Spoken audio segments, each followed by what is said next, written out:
Hello students, एक बार फिर से स्वागत है आपको आपके अपने यूट्यूब चैनल है स्टडी ज्ञान पे। तो जैसे कि आपने इससे पहले वाला वीडियो देख ही लिया होगा जिसमें हमने यहाँ पर मैकेनिक्स यानी ये जो आपकी यांत्रिकी है उसके वेरी शॉर्ट टाइप्स के क्वेश्चंस की सीरीज स्टार्ट करी थी विद आंसर। उसमें हम आपको आंसर भी बता रहे हैं और क्वेश्चंस भी करा रहे हैं जो आपके सेक्शन ए में, जिसमें कई यूनिवर्सिटियों में 1 नंबर में पूछे जाते हैं, कई यूनिवर्सिटी में हाफ नंबर में पूछे जाते हैं। ऐसे लगभग 8-10 क्वेश्चन हर यूनिवर्सिटी में आते ही है आपके। तो वो हम आपके लिए यहाँ पर सीरीज लेकर आए। ये लगभग 40-45 क्वेश्चन की हम सीरीज लेकर आए जो कि हर यूनिवर्सिटी में रिपीटेड क्वेश्चन होते ही रहते हैं।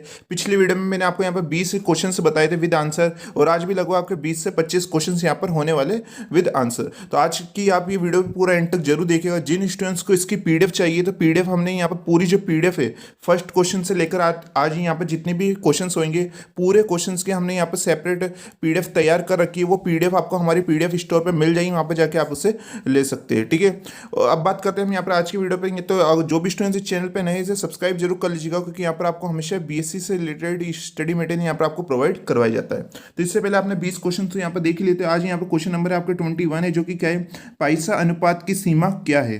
तो पैसा अनुपात की सीमा क्या होती है, -1 से, और यहाँ पर आपकी सिग्मा है। ठीक है, जो पैसा अनुपात को इससे डिनोट करते हैं।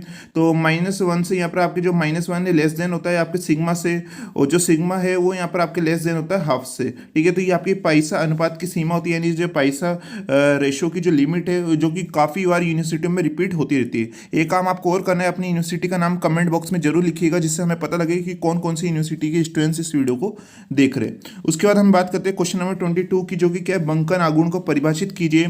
तो बंकन आघूर्ण की क्या परिभाषा होती है, जो कि काफी बार यूनिवर्सिटी एग्जाम में पूछ ली जाती है कि जब यहाँ पर दंड चाप के रूप में मुड़ता है तो प्रत्यास्थता के गुण के कारण दंड में यहाँ पर आपके आंतरिक प्रतिक्रियात्मक बल उत्पन्न युग्म होता है, जिसे हम क्या कहते हैं, जिसे हम बंकन आघूर्ण कहते हैं। उसके बाद नेक्स्ट है आपके कि कैंटिलीवर क्या है। तो जब किसी दंड के एक सिरे को दृढ़ता से कसकर दूसरे सिरे को भारित करते हैं तो वह चाप के रूप में मुड़ जाता है। इस युक्ति को क्या कहते हैं, हम कैंटिलीवर कहते हैं। उसके बाद यहाँ पर आपके क्वेश्चन नंबर 24 है, जो कि क्या है, तनन विकृति क्या है। तो तार की लंबाई में उत्पन्न आनुपातिक वृद्धि तनन विकृति आपकी कहलाती है। अभी हम आपको ये वेरी शॉर्ट टाइप के क्वेश्चंस करा रहे हैं विद आंसर। हमने इससे पहले आपके यहाँ पर जो वेरी लॉन्ग टाइप के आपके क्वेश्चन पूछे जाते हैं सेक्शन बी और सेक्शन सी में, जो 5-10 नंबर में आपके क्वेश्चन आते हैं, उसके हमने मोस्ट इंपोर्टेंट क्वेश्चन की भी सीरीज बना रखी है। अगर आपने अभी तक वो नहीं देखा तो उसे भी जरूर देख लीजिएगा।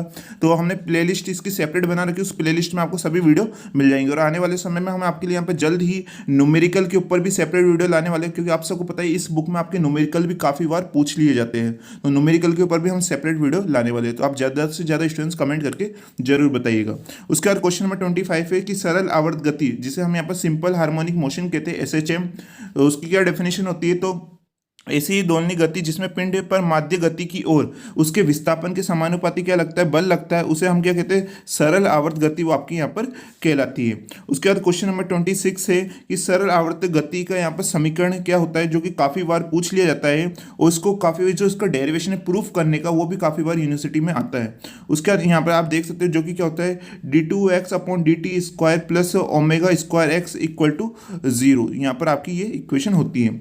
उसके बाद हम बात करते हैं नेक्स्ट है आपकी कि विभव कूप की परिभाषा दीजिए। तो इसकी क्या होती है, स्थिति ऊर्जा वक्र का वह क्षेत्र जिसमें कण एक निश्चित बिंदु के इर्द गिर्द दोलन गति करता है, वो आपका क्या कहलाता है, विभव कूप कहलाता है। उसके बाद क्वेश्चन नंबर 28 है कि युग्मित दोलक किससे कहते हैं। तो ऐसे दोलक जिनकी गति एक दूसरे से स्वतंत्र न होकर एक दूसरे पर आधारित होती है, उसे क्या कहते हैं, युग्मित दोलक कहते हैं। उसके बाद क्वेश्चन नंबर 29 है कि संघात प्राचल को बताइए। तो कण की प्रारंभिक गति की दिशा पर नाभिक N की स्थिति से डाले गए लंब की दूरी B को ही क्या कहते हैं, संघात प्राचल कहते हैं। फिर नेक्स्ट डेफिनेशन आती है, जो कि काफ़ी बार यूनिवर्सिटी में रिपीट होती रहती है, और यह लगभग हर यूनिवर्सिटी में पूछी जाती है कि प्रगामी तरंग क्या होती है। तो ऐसी तरंग की जो ऊर्जा का संचरण करती है प्रगामी तरंग कहलाती है। काफ़ी सिंपल डेफिनेशन है इसकी। उसके बाद नेक्स्ट आते हैं आपके क्वेश्चन नंबर 31 है कि मरूठी या ऐंठन दोलक किससे कहते हैं। दोनों नाम में से कोई से भी नाम से आपकी सिटी एग्जाम में पूछी जा सकती है डेफिनेशन। तो जब किसी बेलन के ऊपरी सिरे को दृढ़ता से कसकर इसके निचले सिरे पर स्पर्शीय बल युग्म लगाते हैं तो इसमें क्या आ जाता है, ऐंठन आ जाता है। इसे बेलन में ऐंठन या मरोड़ी दोलक कहते हैं। उसके बाद क्वेश्चन नंबर 32 है कि प्रसामान्य विधा क्या है। इसको भी आप मोस्ट इंपोर्टेंट लगा लीजिएगा, काफ़ी बार पूछ ली जाती है। उसका जो डेरिवेशन है वो भी काफ़ी इंपॉर्टेंट होता है आपके। तो युग्मित दोलक की गति को सरल आवत गति के रूप में प्रदर्शित करने के लिए जिन निर्देशांकों का उपयोग करते हैं उसे हम क्या कहते हैं, प्रसामान्य विधा कहते हैं। फिर नेक्स्ट आपकी डेफिनेशन आती है कि अवमंदित सरल आवर्त गति किसे कहते हैं। तो ऐसी सरल आवर्त गति जिसमें दोलन का आयाम और ऊर्जा चर घातांकीय रूप से घटते उसे क्या कहते हैं, अवमंदित सरल आवर्त गति कहते हैं।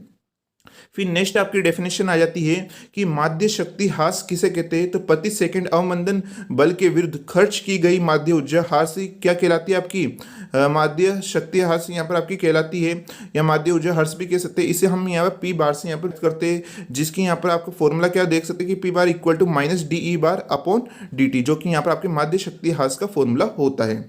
एक बात हम आपको और बता दें कि हमने यहाँ पर जो केमिस्ट्री सब्जेक्ट में आपके तीनों पेपर है, इनऑर्गेनिक, ऑर्गेनिक और फिजिकल, फर्स्ट ईयर के लिए हमने इन तीनों के ऊपर भी सेपरेट मोस्ट इंपोर्टेंट क्वेश्चन की सीरीज बना रखी है, उसे भी आप जरूर देख लीजिएगा। उसके प्लेलिस्ट का लिंक भी डिस्क्रिप्शन में मिल जाएगा। साथ में हमने जो मैथ्स के आपको सबको पता ही है कि हमने मैथ्स के कई टॉपिक्स आपको करा रखे, जैसे कि आपकी एक बुक होती है डिफरेंशियल कैलकुलस यानी अवकलन गणित, उसके जितने भी चैप्टर्स होते हैं मोस्ट इंपोर्टेंट वाले, उन सब की हमने पूरी क्लासेस आपकी ले रखी है, तो आप वो जरूर देख लीजिएगा। सभी की प्लेलिस्ट का लिंक आपको डिस्क्रिप्शन में मिल जाएगा। साथ में हमने इंटीग्रल कैलकुलस में भी आपके कई चैप्टर रहते हैं, उस बुक को भी हमने जितना हो सके कंप्लीट करवाया है। उसके बाद हम यहाँ पर बात करें, हम और भी यहाँ पर जैसे आपके कई यूनिवर्सिटी में एप्सेट एलजेब्रा यानी अमुत बीजगणित की भी यहाँ पर बुक होती है, तो उसके भी हमने मोस्ट इंपोर्टेंट क्वेश्चन की सीरीज बना रखी है, विद आंसर अच्छी तरह से सॉल्व करवा रखा है, तो उसे भी आप देख सकते हैं। ठीक है, अगर आपको किसी टॉपिक से रिलेटेड वीडियो चाहिए, क्लासेस चाहिए, तो वो भी आप हमें कमेंट करके बता दीजिएगा, हम पूरी कोशिश करेंगे उसके ऊपर वीडियो बनाने की। तो अब यहाँ पर नेक्स्ट क्वेश्चन आप देख सकते हैं, जो कि 35 क्वेश्चन है।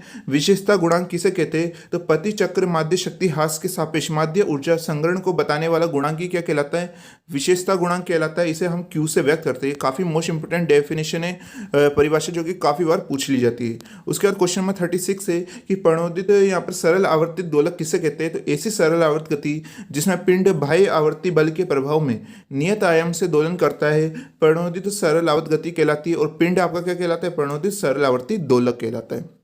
फिर नेक्स्ट डेफिनेशन आ जाती है आपके 37 है कि माध्य शक्ति अवशोषण किसे कहते हैं। तो बिल्कुल सिंपल डेफिनेशन है कि प्रणोदित दोलन में दोलक को बाह्य चालक बल से ऊर्जा प्राप्त होती है। दोलक को चालक बल से प्रति सेकंड प्राप्त माध्य ऊर्जा क्या कहलाती है, माध्य शक्ति अवशोषण कहलाती है। उसके बाद नेक्स्ट डेफिनेशन आती है आपकी कि एक विमीय तरंग की गति का अवकल समीकरण लिखिए। तो इसका क्या होता है, यहाँ पर आप देख सकते हैं del Y upon del X square equal to 1 upon Y square del Y upon del T square, जो कि काफ़ी ज़्यादा इंपॉर्टेंट है।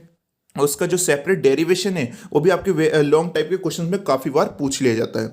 उसके बाद क्वेश्चन नंबर 39 आता है कि ऊर्जा घनत्व को परिभाषित कीजिए। तो तरंग के प्रति एकांक आयतन में कंपित कणों की ऊर्जा क्या कहलाती है, आपकी ऊर्जा घनत्व कहलाती है। फिर उसके बाद क्वेश्चन नंबर 14 आता है, आपके 40 आता है कि तरंग के ऊर्जा फ्लक्स से क्या तात्पर्य है। तो तरंग संचरण के पथ के प्रति एकांक क्षेत्रफल से प्रति सेकंड प्रवाहित ऊर्जा तरंग तीव्रता कहलाती है। इसे हम क्या कहते हैं, ऊर्जा फ्लक्स कहते हैं। इसका क्या फॉर्मूला होता है, I equal to 1/2 rho omega square a square v, जो आपके इसका यहाँ पर ऊर्जा फ्लक्स का यहाँ पर फॉर्मूला होता है। उसके बाद क्वेश्चन नंबर 41 है, 41 और 42 इन दोनों को आप मोस्ट इंपोर्टेंट लगा लीजिएगा, क्योंकि इनका लगभग आना आपका पक्का रहता है। उसका जो डेरिवेशन है, जैसे कि समूह वेग का यहाँ पर आप फॉर्मूला दे सकते हैं, VG equal to D omega upon D K, ये भी आपके काफ़ी बार प्रूफ करने को दिया जाता है, समूह वेग और कला वेग दोनों में ही।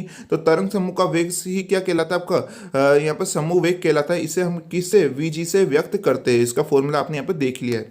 उसके बाद आता है आपका कला वेग, ये भी इसके साथ इंपोर्टेंट होता है कि परिणामी तरंग का वेग ही क्या कहलाता है, कला वेग कहलाता है। इसे वीपी से व्यक्त करते हैं, जिसका फॉर्मूला क्या होता है, VP equal to omega upon K. इन दोनों की जो डेरिवेशन होते हैं, वो दोनों ही डेरिवेशन जो आपके लॉन्ग टाइप के क्वेश्चन में काफी पूछे जाते हैं, वो इनके ऊपर न्यूमेरिकल भी काफी बार पूछ लिया जाता है। तो आप इनकी अच्छी तरह से इस डेरिवेशन की प्रैक्टिस जरूर कर लीजिएगा। उसके बाद क्वेश्चन नंबर 43 और 44 है, इन दोनों को भी आप मोस्ट इंपोर्टेंट लगा लीजिएगा, क्योंकि इनकी डेफिनेशन भी हर यूनिवर्सिटी एग्जाम में पूछी जाती है। जो कि क्या है, पहली आपकी कि ध्वनिक विधा, जिसे यानी काफी यूनिवर्सिटी में ध्वनिक मोड के नाम से भी आता है, किसे कहते हैं। तो जब क्रिस्टल के परमाणु को कम ऊर्जा प्रदान की जाती है, तो परमाणु कम आवृत्ति से कंपन करते हैं, जिससे कम आवृत्ति की क्या है, विधा सक्रिय होती है। इसे क्या कहते हैं, ध्वनिक विधा कहते हैं। अब इस वाले में क्या हो जाएगा, वहां पर कम यहाँ पर आपकी आवृत्ति थी, यहाँ पर क्या हो जाएगी, उच्च आवृत्ति हो जाएगी। जैसे जब परमाणु को उच्च ऊर्जा प्रदान की जाती है, तो क्रिस्टल में परमाणु उच्च आवृत्ति से कंपन करते हैं, जिससे उच्च आवृत्ति की विधा सक्रिय होती है, जिसे हम क्या कहते हैं, प्रकाशिक विधा कहते हैं। जब आपके यहाँ पर परमाणु को अगर हम कम ऊर्जा देते हैं, तो वो आपकी ध्वनिक विधा हो जाएगी।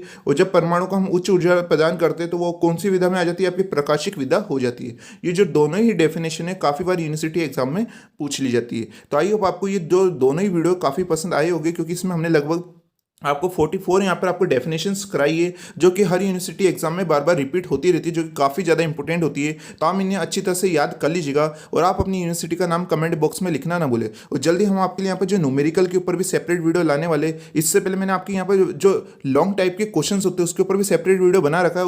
वो आपको प्ले लिस्ट में मिल जाएगा, प्ले लिस्ट में ही हमने पहला ही वीडियो आपको उसका मिल जाएगा, तो वो उसे जरूर देख लीजिएगा। और इसके अलावा भी आपकी जो बुक होती है फर्स्ट ईयर में, जैसे कई यूनिवर्सिटी में EM वाली बुक होती है, यानी इलेक्ट्रोमैग्नेटिज्म, और कई यूनिवर्सिटी में ऑप्टिक्स भी आपके फर्स्ट ईयर में आती है, तो उसके ऊपर भी हमने सेपरेट वीडियो बना रखा है, उससे भी आप जरूर देख लीजिएगा। उसका लिंक भी आपको डिस्क्रिप्शन में मिल जाएगा। आज की क्लास आपको कैसी लगी प्लीज़ कमेंट करके जरूर बताइएगा। और अगर आपको किसी टॉपिक से रिलेटेड वीडियो चाहिए तो वो भी आप कमेंट बॉक्स में लिख सकते हैं। और ऐसे ही स्टडी मटेरियल के लिए इस चैनल को सब्सक्राइब करना ना भूलें। मिलते हैं नेक्स्ट वीडियो में।